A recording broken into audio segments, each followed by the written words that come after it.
Greetings and blessings, everyone. James Thomas from FNQ Spiritual Blue Star Group. Along with me today is young James Russell and Chris Marshall. And we have an interesting conversation that we're going to have today. And hopefully you'll find it as interesting as I do. So at that, we're going to let young James take the lead on this. Thanks, James. Welcome, Chris. So today's topic is fundamental flaw in spirituality. Now, over the past few months since I've been living here and being involved in the spiritual world in Cairns, I have noticed that there has been a lot of, how should I say this, sayings going around. In particular, the one that I particularly do not like is love and light, or positive vibes only. These are the two I actually do not like, due to the fact that it's a fundamental flaw in those that how should I say this, don't use it for what it's really intended for. So I find that it's overused in certain circumstances and used by groups around as a way of shutting people out and shutting people down. From my perspective, it seems that it's the intention behind it was to end things with, go with love and light, out into the world with love and light. That's what the intention was behind it originally. But so far, so in recent months, I've seen it used in a different manner, and it's a manner that I do not like. And I do not know how to remedy this. What do you guys thoughts on these things? Have you experienced this yourselves? Well, for myself, personally speaking, I have experienced this. And what I find is that those whose main focus is love and light and things of this nature are normally star seeds who are light workers. But the problem that I've always had with it is that it not only shuts out different people, it tries to eliminate conversations. Not all conversations are about love and light. There is, when you're talking about a planet like Earth that is based on duality, which is both light and dark, you cannot have a situation where the entire focus is on love and light. I've actually had people try and shut me down because I wouldn't allow someone else to treat me like a piece of crap. And they tried to shut me down saying that I was being negative. I didn't have enough love and light. And then I turned to the person and said, well, fortunately for me, I don't serve the light, nor do I serve darkness. But it's like it stems from in the email you sent me on this topic, you had it kind of correctly. This stems from the flower power hippie movement of the 1960s and early 70s, in my opinion. Now, what is your view on this, Chris? I agree that it would have started quite some time ago, and it probably would have been started by people who wanted to change the way the world was. They wanted to separate themselves from what it was, where it was if as you say, the 60s, their parents would have lived through the Depression, or their grandparents, whose focus then was on survival. Correct. Everything was extremely serious and you had to get ahead. So the flower power people of the 60s wanted to change completely the way everybody worked, the way everything worked, the way the world worked. That they wanted to get out from under. And so the idea of changing that, changing their perception of how they could do it and how they could encourage other people to join them in saying, we've had enough of this way of being, we want something different. The thing that's happened with that is that those who are wedded to the old ways, or who are there for their own benefit and not anybody else's, view the love and light movement with mockery.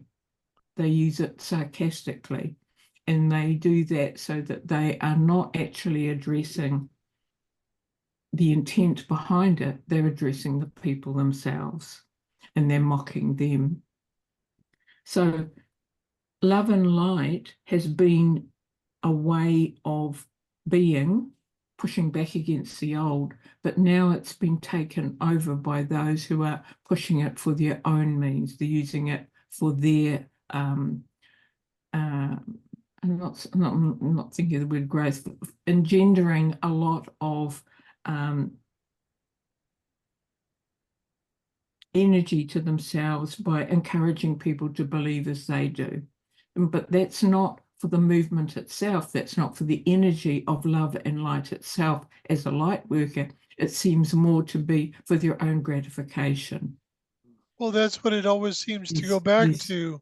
Their status, yeah. And I think that is true of those who are thinking of themselves only and garnering a group around them to boost their own ego, rather than taking it back to what the intention of it was to have a more heart-based world, so that you're thinking of someone other than just your own self. Correct. You know, go ahead. Sorry, I've just pulled up the email that I've sent you, so I'll just share it with you, with everyone. So it says, as one should know, there is a movement recently known as love and light, or positive vibes only. While this is the specifics to the spiritual side of the population of this earth, it however has been adopted by the mainstream. While on the outside it looks positive, if you look deeper, you'll notice that some who use these phrases are not using it for the purpose it was created. A group that uses these actually are using it to spread disruption and hate by overusing these phrases. These people use it so that the mainstream population start mistrusting those who use these as they were designed.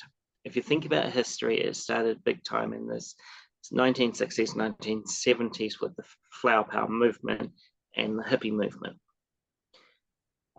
There were people that orchestrated these movements to be deemed as kooky, and the people that follow these ways of life as weird and diseased, and pushed these narratives very effectively. Now, you should understand that this is my own opinion and has been observed by me over time.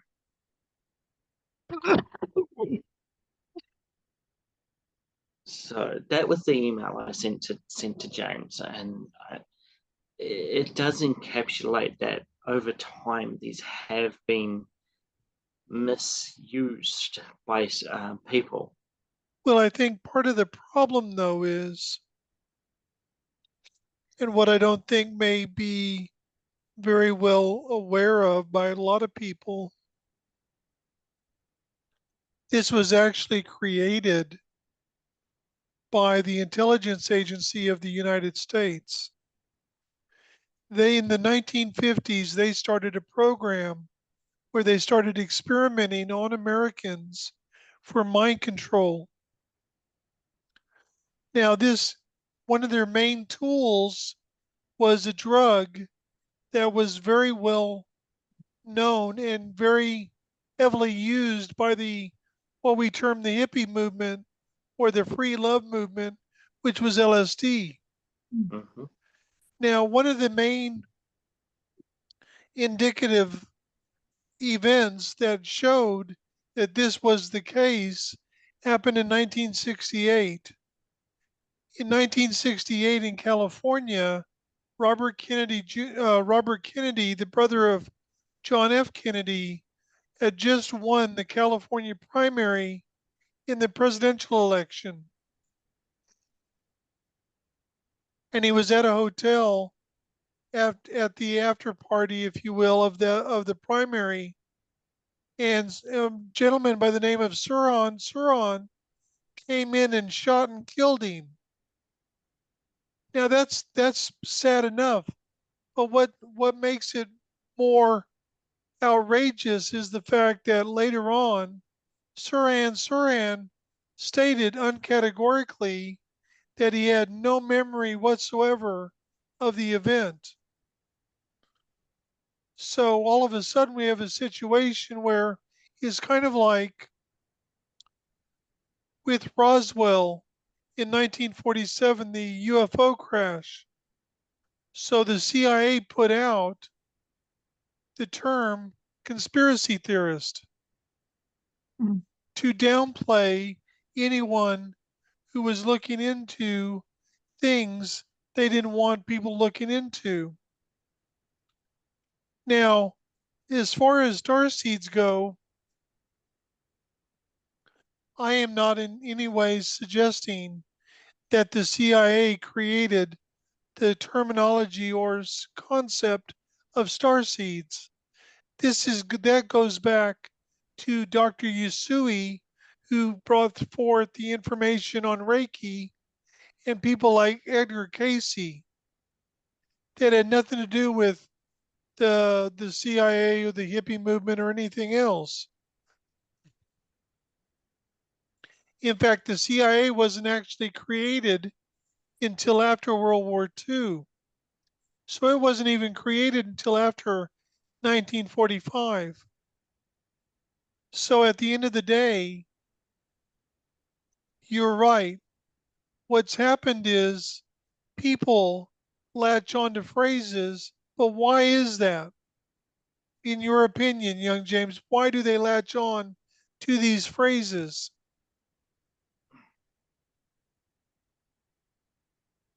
It is. I find it could be something to do with popularity, um, or just in general, just something to belong, for someone to belong to something.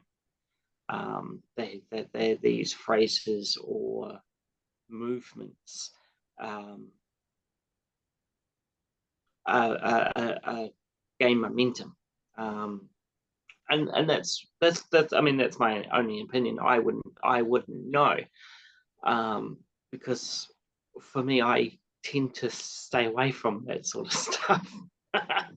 Well, you see, um, I think initially though, I think where it stems from is there is a tendency, as we all know, on this planet, we don't utilize generally the abilities of telepathy and stuff like this. So what do? We utilize labels. Mm. And what is one of the main things people, generally speaking, look for? Happiness, contentment, not only for themselves, but for their families and things of this nature. So all of a sudden, it's like you get a concept like love and light or good vibes only. And it's like people latch onto that because it's like, yes, I want that. Now it's made even more difficult in a time frame like what we're in right now when the world is so up in the air. There's so much happening, so much destruction, death, things of this nature. What do you think, Chris?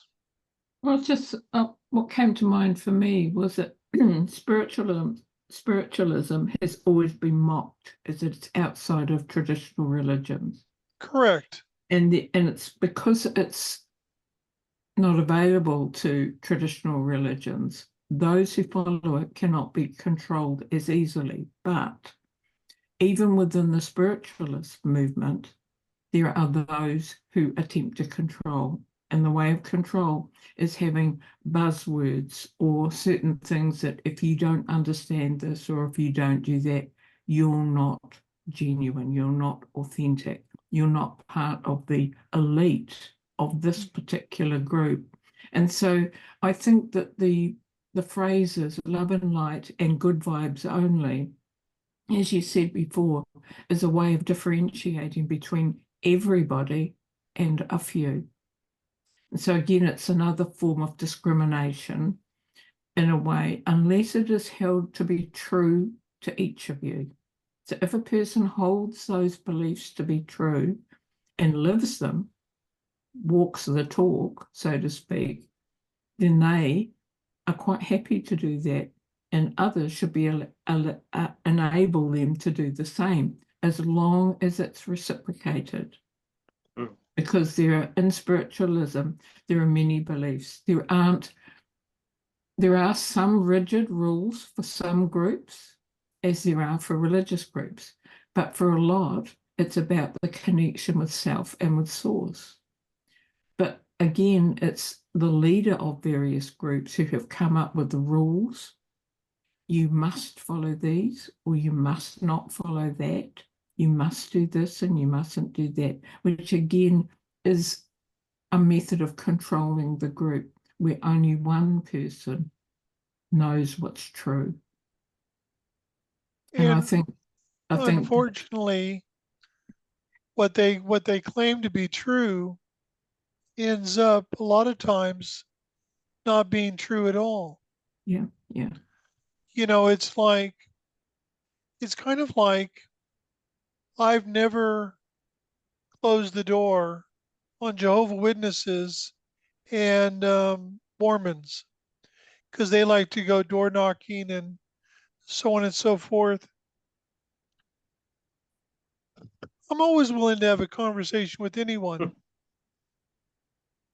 but the impression that I always get from them is that they claim to believe in this way. It's very important for them to convert people to their way of thinking, their religion, as it were, their spiritual beliefs and practices. But for me, it always seems and it always feels like they need to convert people to their way of belief to validate the belief for themselves. yeah, absolutely. I've And anybody converted who, this person, so that means that what I believe is validated. It's yeah, real. and anybody who questions their belief, whether they be Jehovah Witness, whether they be spiritualist, whether they be traditional religions, whatever, anybody who questions that is then told you're not true, you're not real. And those who use phrases for spiritualist phrases, there's always the sarcasm, well, aren't you the bringer of love and light? So it's a method of controlling and putting down someone's beliefs because you're not believing the truth the way this is how it needs to be, not your way. So Well, again, it's that with the control. religious situation, what I found very interesting in what you were saying is in the beginning, when it was first created, the Christian church, back in like the fourth or fifth century AD by Constantine, the first church, Christian church, was the Catholic Church. They were the church in the Western world until the 1500s when King George broke from, or King Henry broke from the Catholic Church because the Pope would not approve of him divorcing his wife because his wife wasn't giving him a male heir. But what I found most interesting is that the Western Christianity was based on Peter, but Eastern Christianity, like the Assyrians of Iraq, the Orthodox Christianity, like in Russia, Greece, and places like that, is based on James. Now, the thing is, though, is that so the Church of England or the Anglican Church was created because the Pope wouldn't allow the king to divorce, which I find incredibly weird, but nevertheless. But then you had Martin Luther, who basically began the Protestant part of Christianity. Now, today, if you listen to Protestants and other denominations of Christianity, many of them will say, "Oh, the Catholic Church, they've got it all wrong. They have no idea what they're talking about. They are not part of the true church." And yet, if it wasn't for the Catholic Church, Christianity wouldn't be there anyway. And it seems like not only in religion, where you have Christianity, Judaism, Islam, so on and so forth, but in what we would term the spiritual aspects, like what is the overarching terminology of the New Age movement or the spirituality movement, it still comes down to the same thing. People within every single one of these areas are trying to control other people and Yeah. dictate it to but it comes back to the what I was saying about the Mormons and the Jehovah Witnesses. It's like they need to do this to validate the beliefs for themselves. Mm. Mm. And today we would say that that's also part of the woke culture, be like us. Oh So yes, it's very much another, so. it's just another stream of that.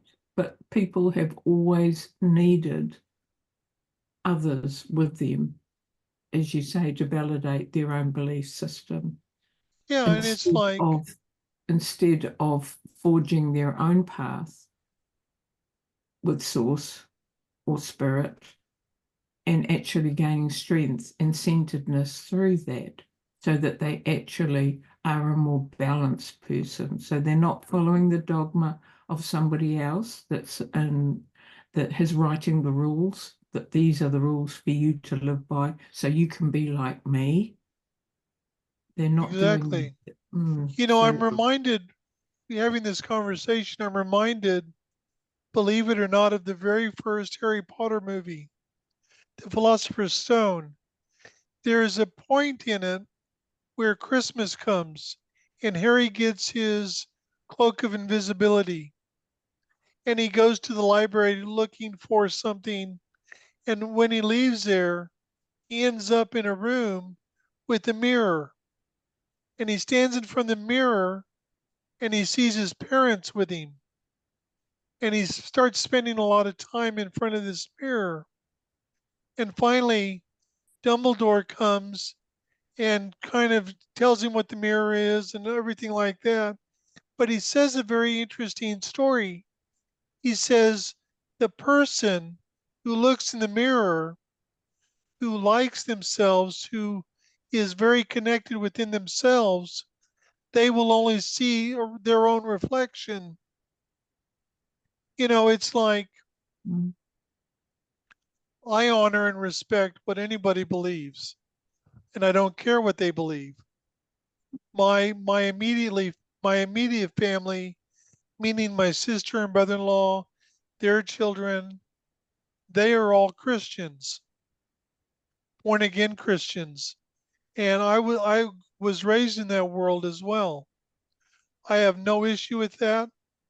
And I actually see where there is a move to going back towards that, which I think is very positive for the humanity of Earth. However, for myself, I am very clear within my own self what I believe. I've spent almost 40 years discerning, going within all of these things, all the channeling for since 1989, all the channeling I've done. I'm very clear on what I believe. I need no one other than myself to validate my beliefs. People need to take more time to discern what is true for them. The problem is that you get someone that's famous or someone that's well known, and it's like, oh, well, it came out of their mouth, so it's got to be true. But it's not true for everyone, and that's the point that you're making. Correct. Is that you've got to find out what's true for yourself rather than following all these movements. If it feels right at the time, go for it. If it doesn't, don't worry about it. What's the lesson that we've had to learn over time, Chris? Is that Trust and faith. trust and faith? Yeah, but What's it what? also takes courage. Yeah, it does. You have to trust yourself and you have faith in yourself and your connection with spirit, but actually have the courage to act upon it. Hmm. And the other thing, the other thing is, if we need it later in life, if it doesn't resonate at that time, and and we need it later on, back in life, it will always come back around, isn't that right? Absolutely. That reminds me of the very first public channeling I ever went to. The very first time I ever heard anyone channel in person. It was a woman, and she channeled a being named Rajni. Now, she was not a conscious channeler, as I am, as both of you are. She was a trance channeler. And although I couldn't tell you anything that Rajni spoke about, what he said at the very beginning has always stuck with me, like it was imprinted into my heart. My job is to speak truth. Your job is to discern. If it resonates, explore it, experience it, see where it leads you. If it doesn't, throw it away or put it on a shelf. Don't judge it. If it is something you require later on, it will come back around. Mm. Why would that happen? Whether it's because you're not ready at that time to receive the Or, information. or you haven't, there's more Yeah, there's more to it than awareness that. that, Yeah. you, once you receive more awareness, you get more information.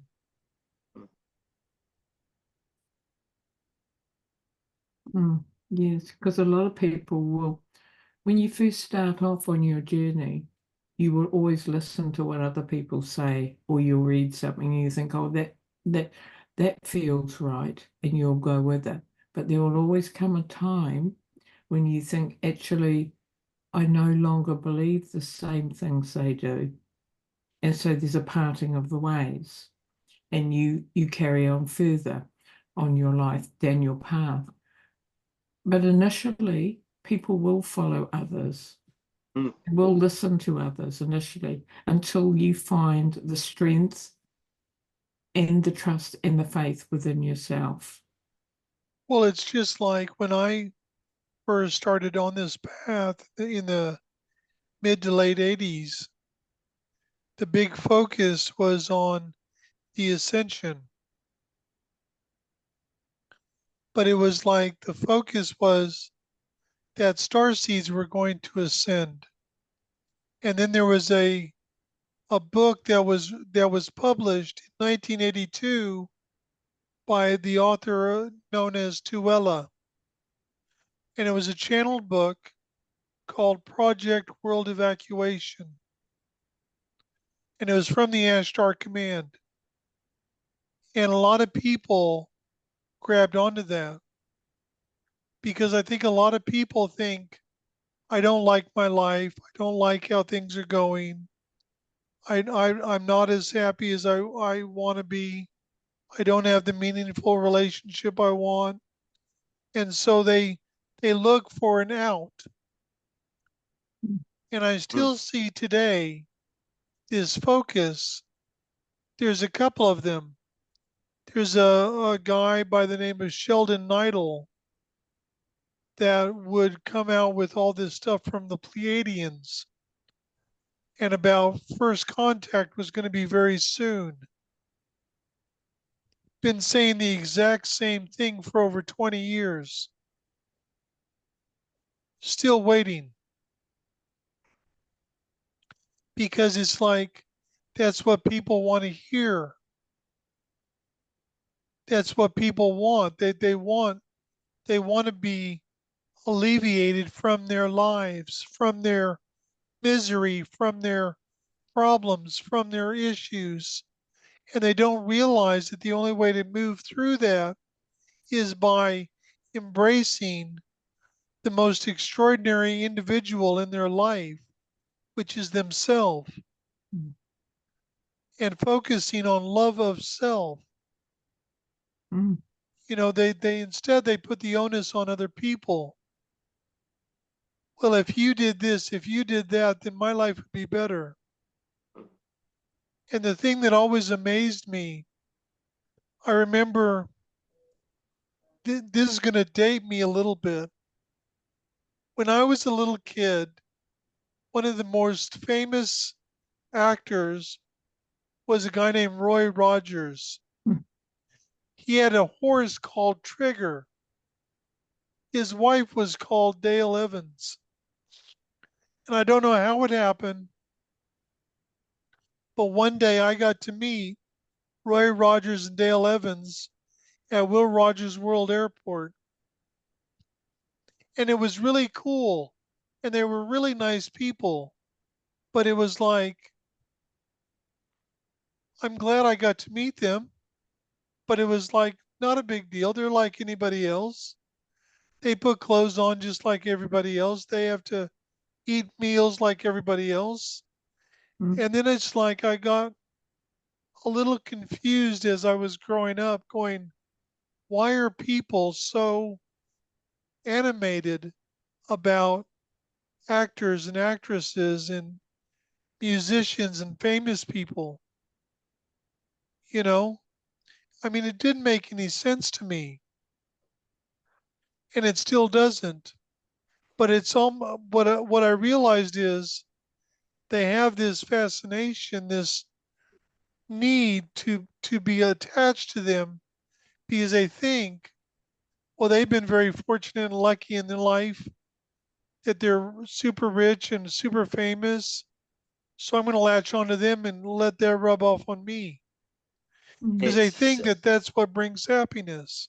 mm, it's the same with religious people.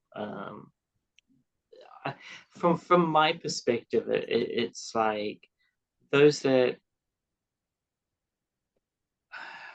what should I say?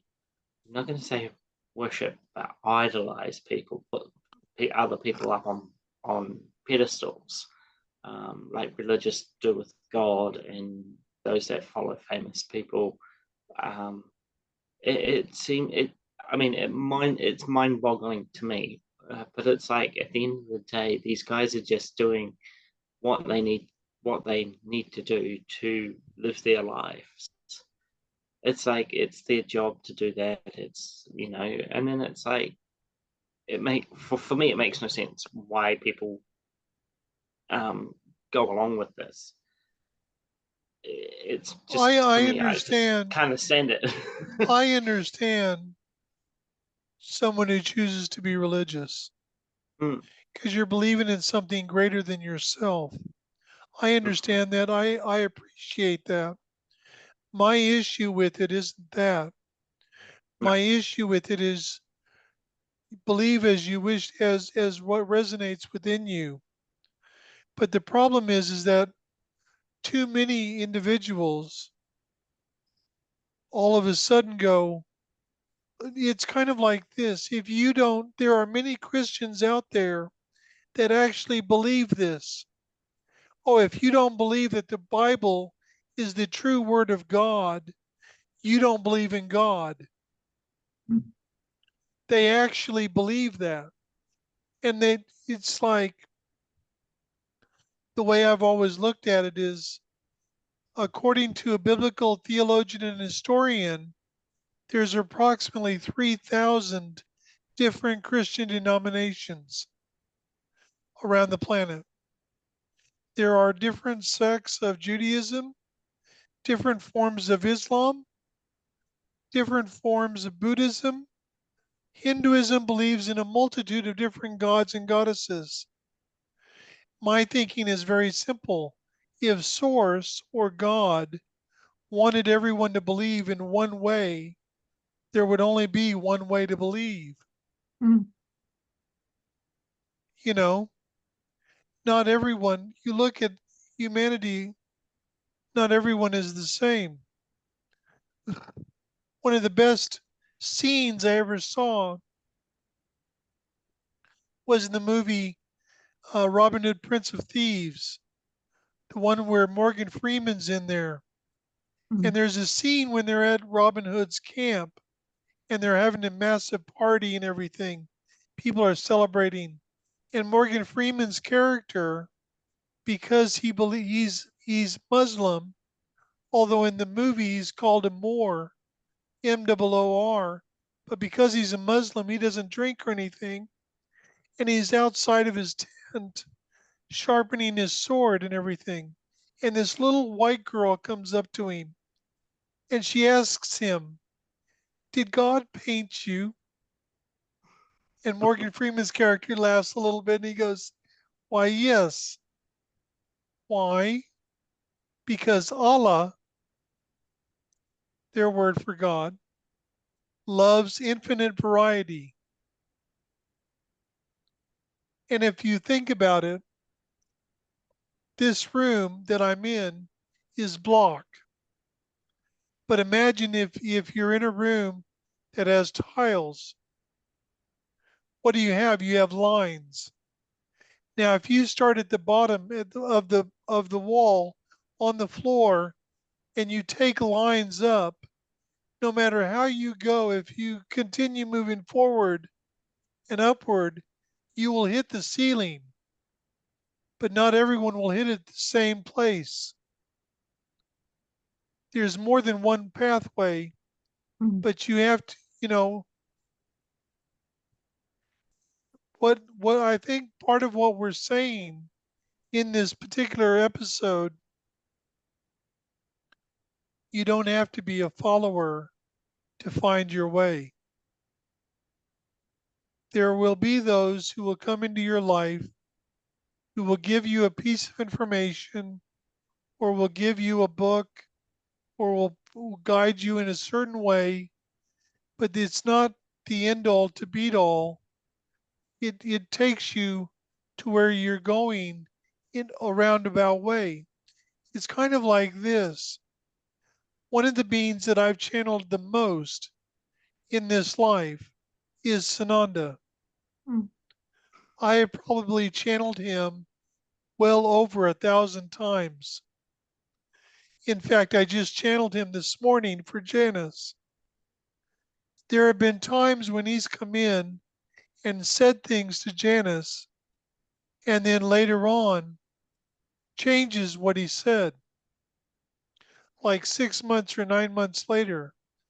And Janice, having a claptrap mind and memory, goes, "But that's not what you said the last time about this."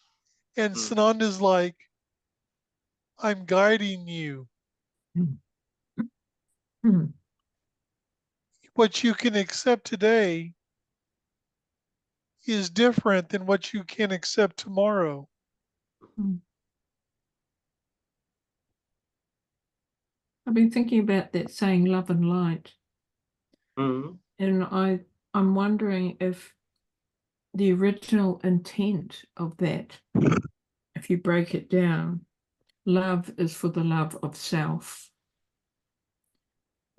getting there, and the light is to walk in the light of self and your relationship with spirit. Correct. If you think of it in those terms, it's an inclusive thing. It's mm, not just including you, it's including others, it's including spirit. So it's not shutting anybody out. It's a Correct. method of growth. It's a correct. method of becoming one with yourself, one with your purpose, one with source, being centered and imbalanced method of life, a way of living. So it was sort of, thank you for that email, James, because it was very interesting to read it. And I hadn't given as much thought as I perhaps could Mm, have about why that saying comes about and how it has mm. been distorted for the use by some groups. Well, yes, and it's like it is like from my recent experiences, and um, James knows all about these recent ones. There was always one person that would sign off with love and light every time, and it actually got to the point where it's like, are you actually just saying this Mm, for the reason that Out you of can habit. say it, or is it out of habit?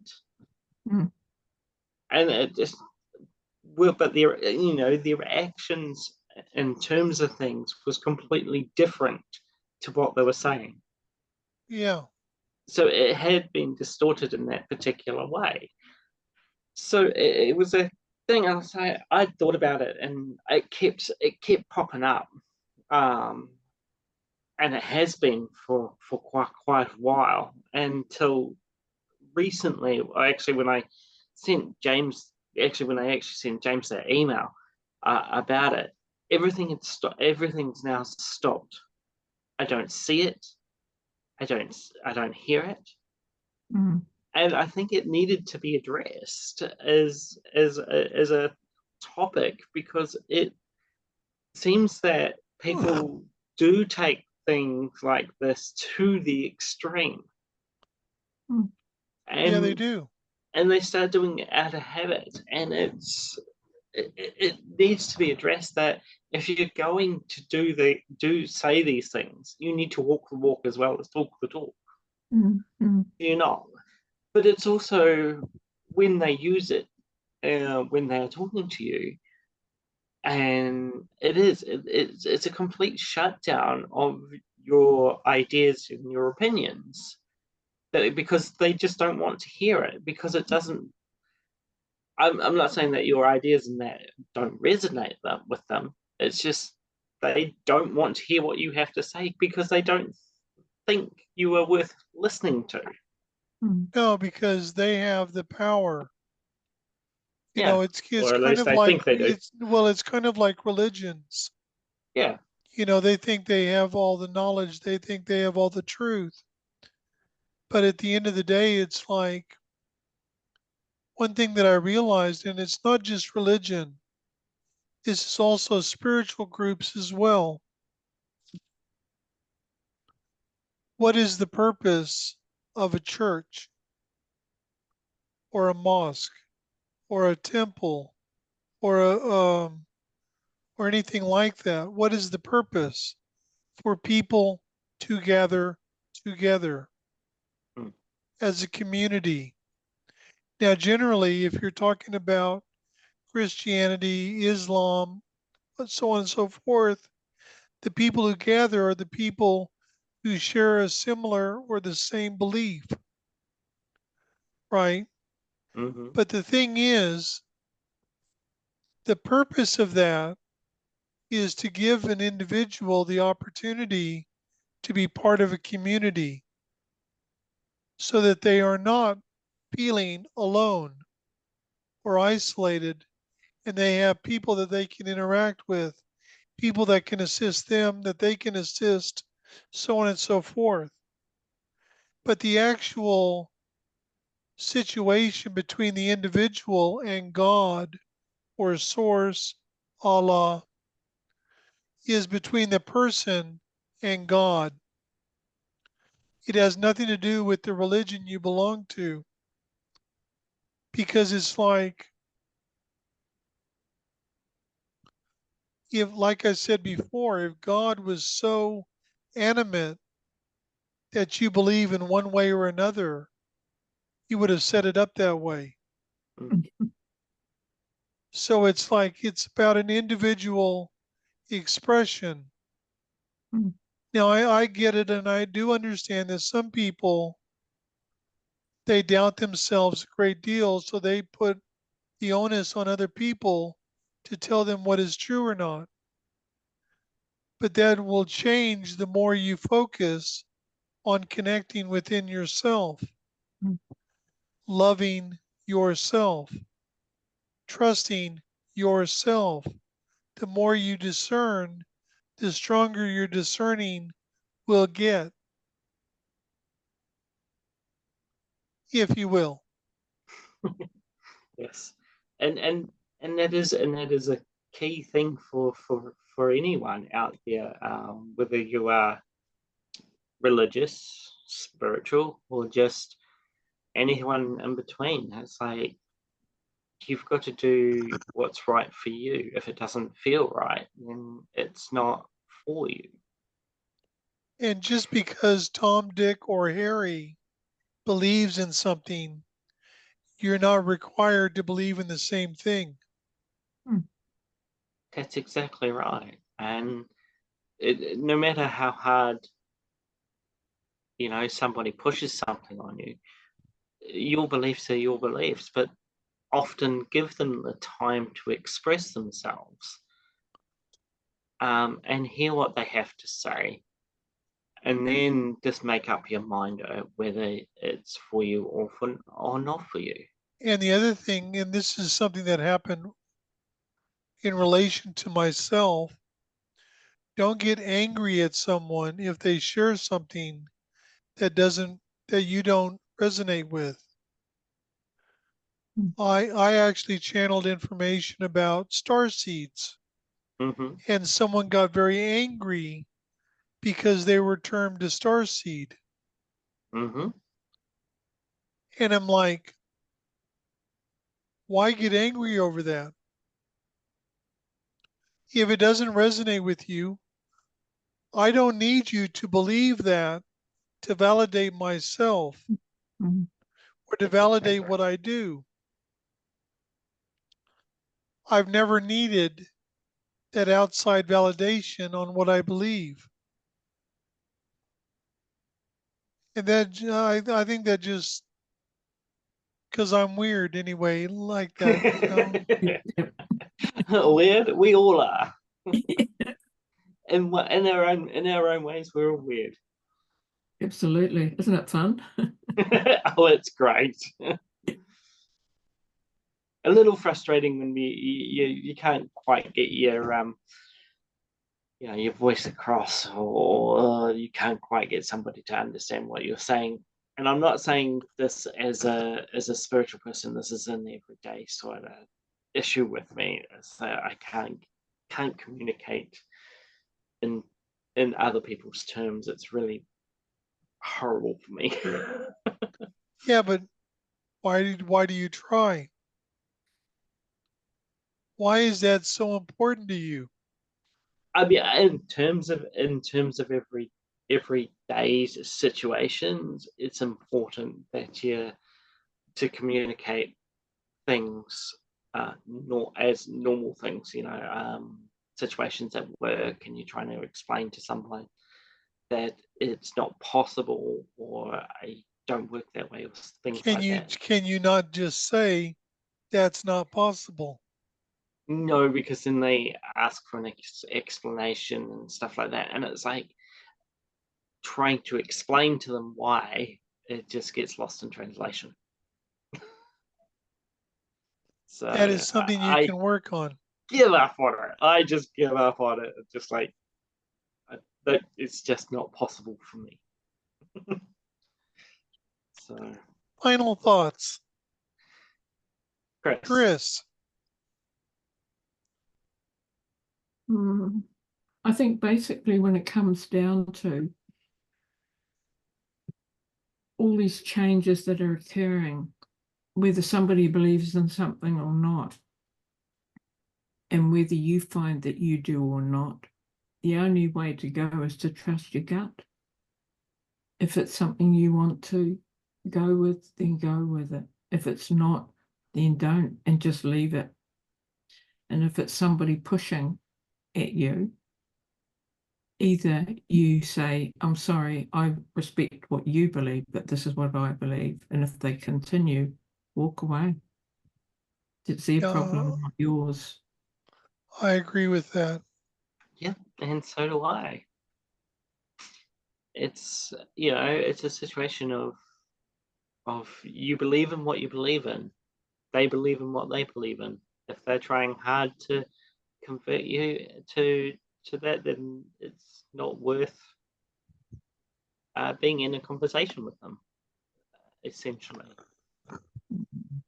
I think part of the problem is that one of the things that you actually mentioned, Chris, about the new religion on the planet, which is woke. One of the things that have happened is, and young James actually mentioned it as well, with some of the things as well, is like you do things the way I'm saying, believe what I'm saying, or we're going to cancel you. They use fear tactics. It's kind of like what I find in born again type Christian religions. Believe as I'm telling you, or you're going to burn in hell for all eternity. And that it's was like, always funny. but it's like people take that seriously.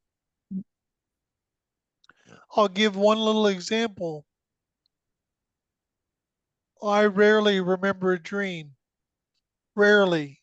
If I remember a dream, it's because it's important. Many, many years ago, because Janice, my wife, is a social worker, as you guys know. She works in a hospital, and she was working in Cairns Hospital, working in the surgical ward. And I had this dream, and it was a healing facility in the near realms, so on the other side of the veil. And a woman was showing me around. At the end of her tour, she said 3 times, "You have to remember my name. My name is Tracy." And she said that 3 times because I'm horrible with names as well. So I get up in the morning, and Janice and I are sitting down for a cup of coffee. Janice has to go to work. And I tell her about this. I said, I had the most incredible dream I've got to tell you about. And I told her about the dream, told her the name. Her jaw hit the ground because a patient of hers that she was dealing with at work, in the hospital, had 2 daughters, both of which sadly had passed away. One of them that had passed away from cancer. The other daughter passed away from drowning. The problem was he didn't know whether she committed suicide or not. He was a Roman Catholic. Suicide is a mortal sin. You commit suicide, you go to purgatory for all eternity. You don't get out. So at Christmas time, he would bring out his other daughter's picture, but not the daughter who drowned. The daughter who drowned, her name was Tracy. It was his daughter, but you see, his daughter came to me, not Janice, Because if she'd gone to Janice, Janice would think, oh, well, it's just my mind doing that because I'm dealing with this patient. But you see, fear is a very powerful motivator. So my final thought on this is very simple. There's an old Buddhist saying, the only person you can choose for or control is yourself. You can't do that for anybody else. One person's opinion, everyone has their own opinion. Well, no, the phrase is an opinion are like assholes. Everyone's got one. But the only opinion about yourself that means anything is the opinion that you have about yourself. Nobody knows you and nobody knows your path like you do. Trust and faith is all you need. And with that, we will close this episode. Thank you very much for joining us today. Thank you, Chris and young James. Young James, great topic. Thank you. Much love, everyone. Oh, by the way, I have recorded the podcast on twin flames. I have decided to redo that. And once that's redone, then I'll be releasing that. We'll get this out as soon as we can. Much love, everyone.